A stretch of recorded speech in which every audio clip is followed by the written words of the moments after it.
is that discovered based on the presentation on the 16th.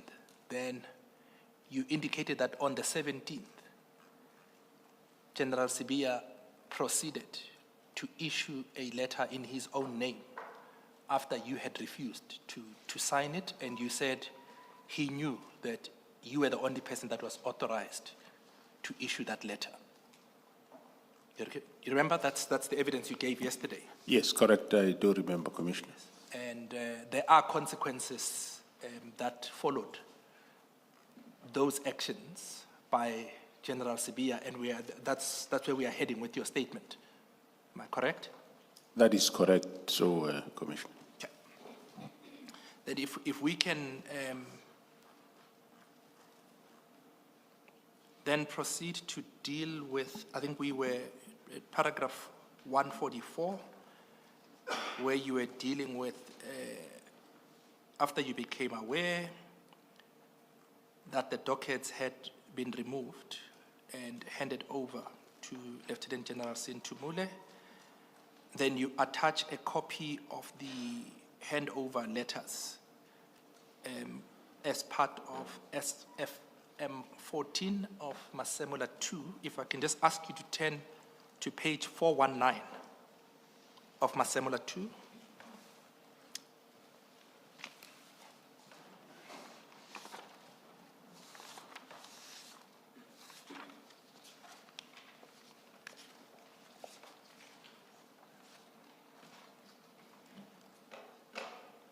You see the document goes from 419 to 423. That's the, oh sorry, is that the handover document that you are talking about in paragraph 144?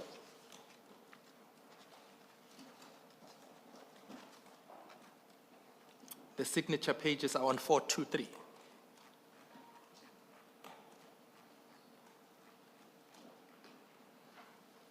Correct?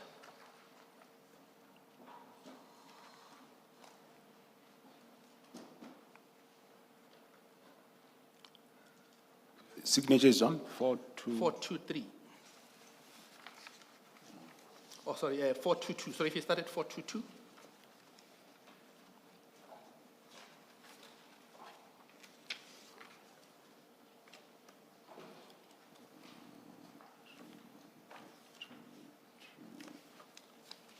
Yeah, correct. That's fine. Okay. I mean, it will tie up later when we deal with the action that you then take following this.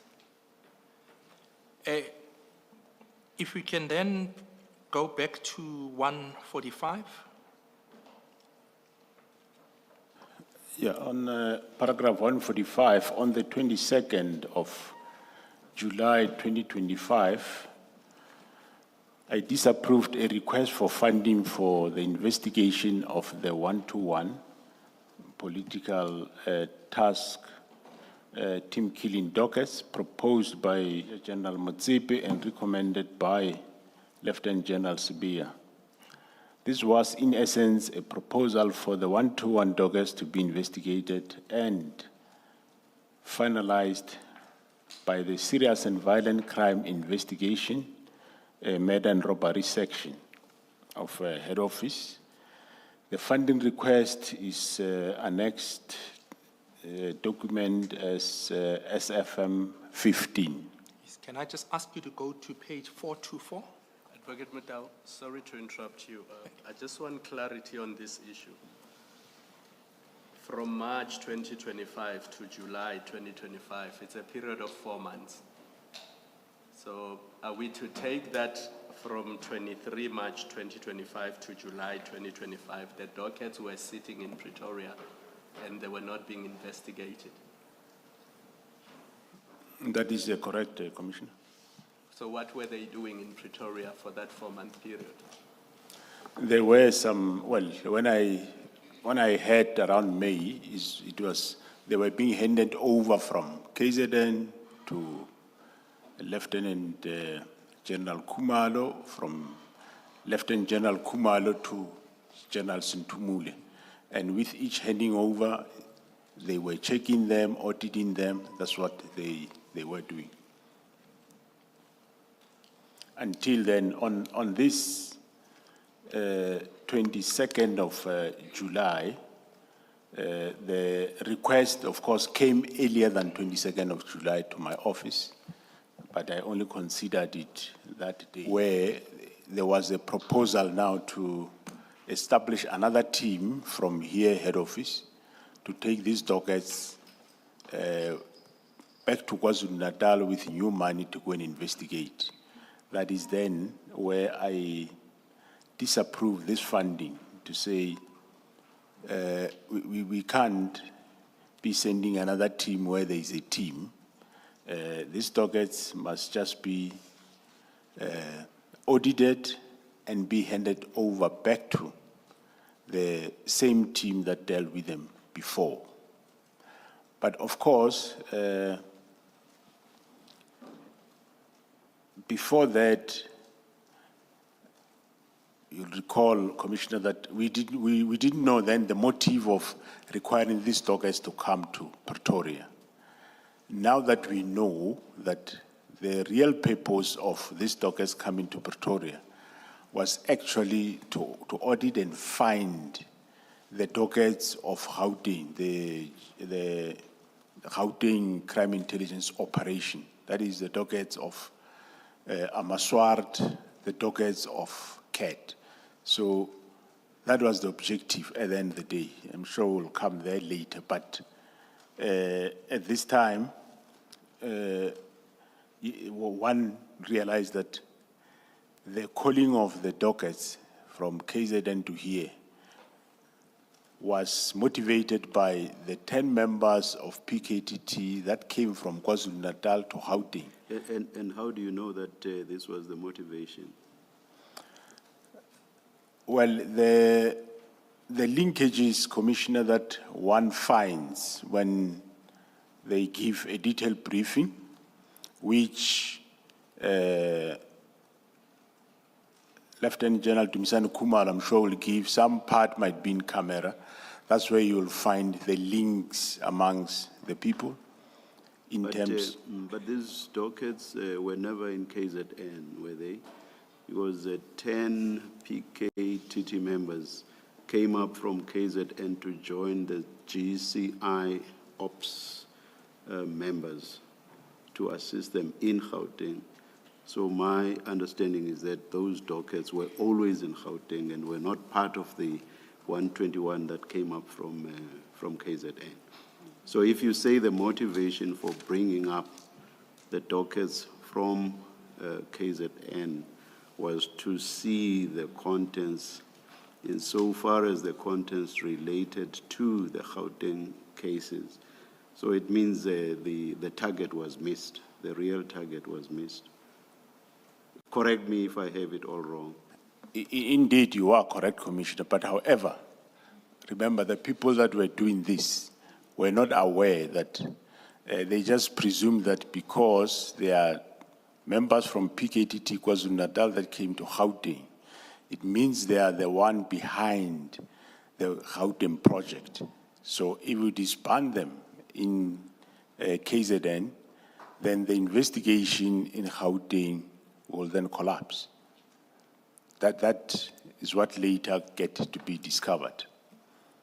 Okay, thank you. I just wanted to clear it up in my mind. We don't need to belabor it. I assume that we'll hear more about it when Lieutenant General Kumalo testifies.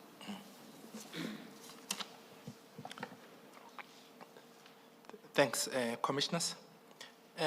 If we can then proceed to 424, which is Annexure SM15 in Masemola 2.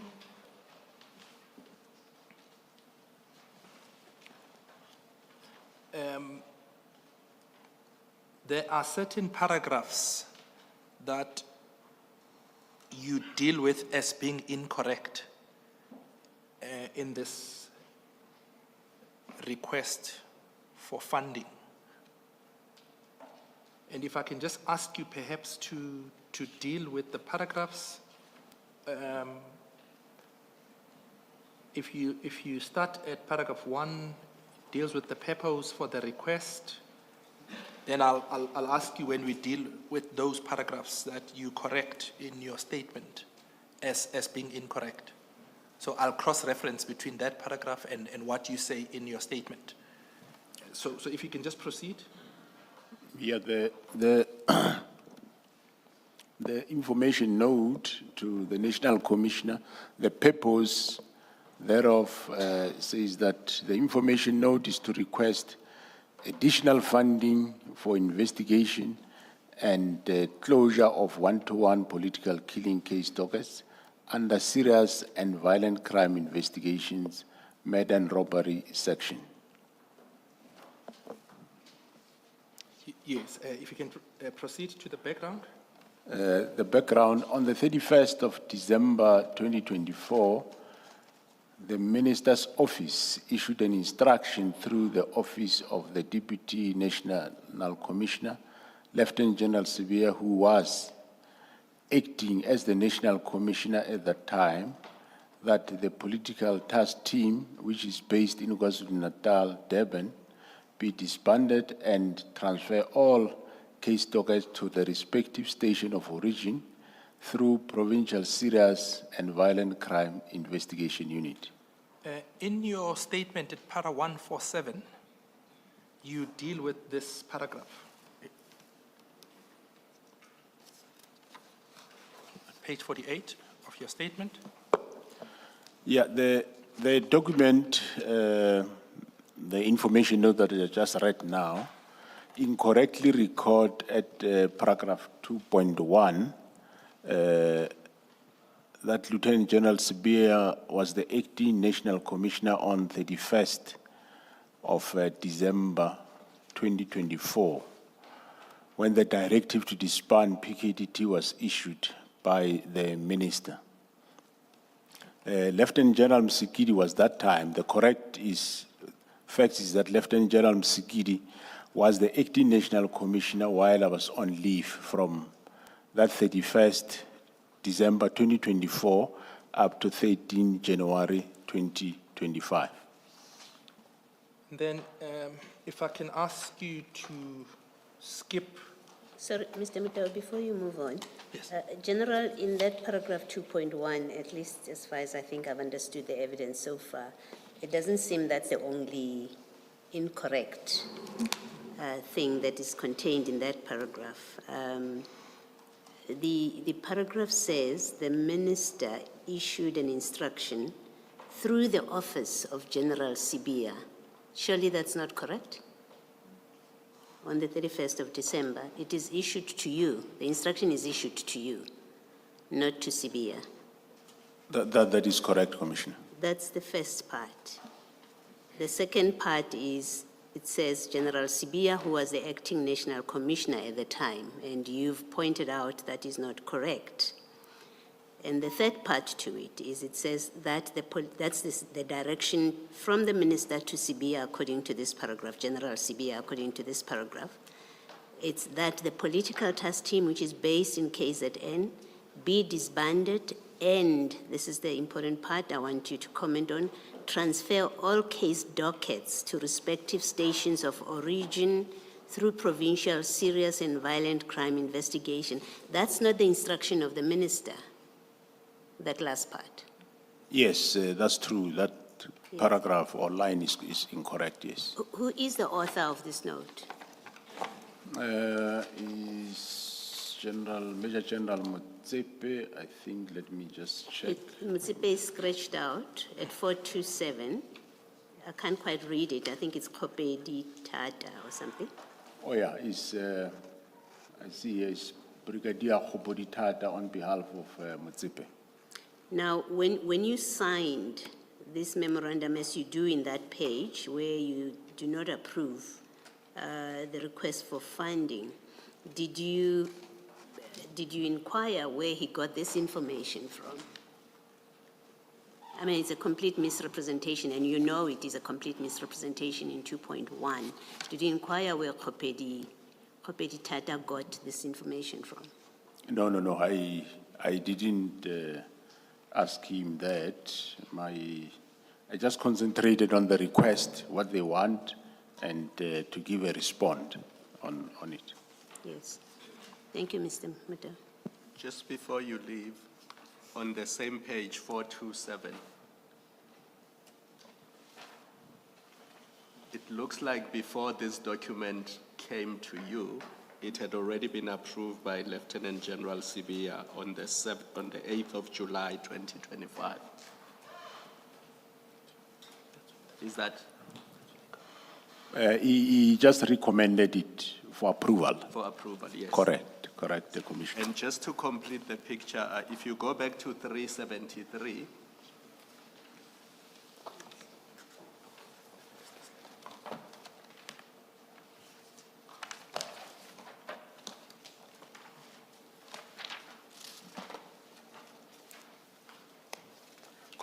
that's the email to which the 31 December 2024 letter was attached. And the people copied there do not include Lieutenant General Sibia, but you, General Masemola, and Lieutenant General Musikidi are copied. Correct, Commissioner. Thank you, Mr. Mutau.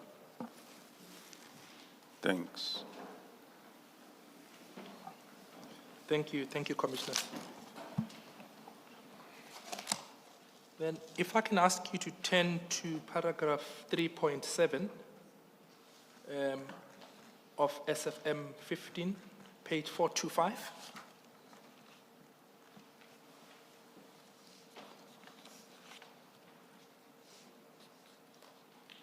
Correct, Commissioner. Yes, we can just ask you to deal with that.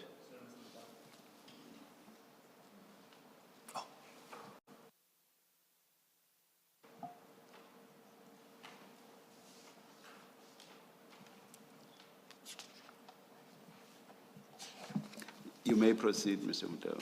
Thank you, Commissioners. We're just trying to figure out how a certain name features on all of this, yeah.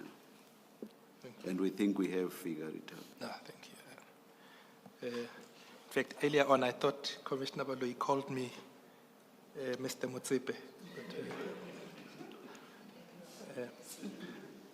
I won't ask where that comes from in terms of renaming people. All I'll say is that it's a totally different name. No, Charles, I was just saying the renaming of people in this commission has precedent that emanates from somewhere. Yes, paragraph 3.7, General, on page 425. If I can please ask you to deal with that. Yeah, 3.7 on 425 states that the Divisional Commissioner informed the National Commissioner on the sentiments of the Provincial Commissioner of KwaZulu-Natal, who directed that the DNC crime detection must be informed who will dispose of the dockets at his discretion. You deal with this paragraph in paragraph 146 of your statement. If I can just ask you to deal with that. Yeah, on paragraph 146, I mentioned that I mentioned this specifically because in the document at paragraph 3.7, it is recorded that I directed that Lieutenant General Sibia be informed that Lieutenant General Mkhonasi did not want to take possession of the dockets and that he, Lieutenant General Sibia, will dispose of the dockets at his discretion. This is not correct when Lieutenant General Sintumule, Divisional Commissioner of Detectives and Forensics, called me to inform me of Lieutenant General Mkhonasi's refusal to accept the dockets. I advised Sintumule that she must tell Lieutenant General Sibia that he should return the dockets the same way that he took them from the province. What does that mean? Returning them the same way that he took them? I was mentioning that the dockets that he took from KwaZulu-Natal, if he took it without the authority of the provincial commissioner, he must return them same way without the authority back to where he took them from. Because he, first of all, he wasn't supposed to take them without the knowledge of the PC. And nevertheless, he took them. So I was saying he must see to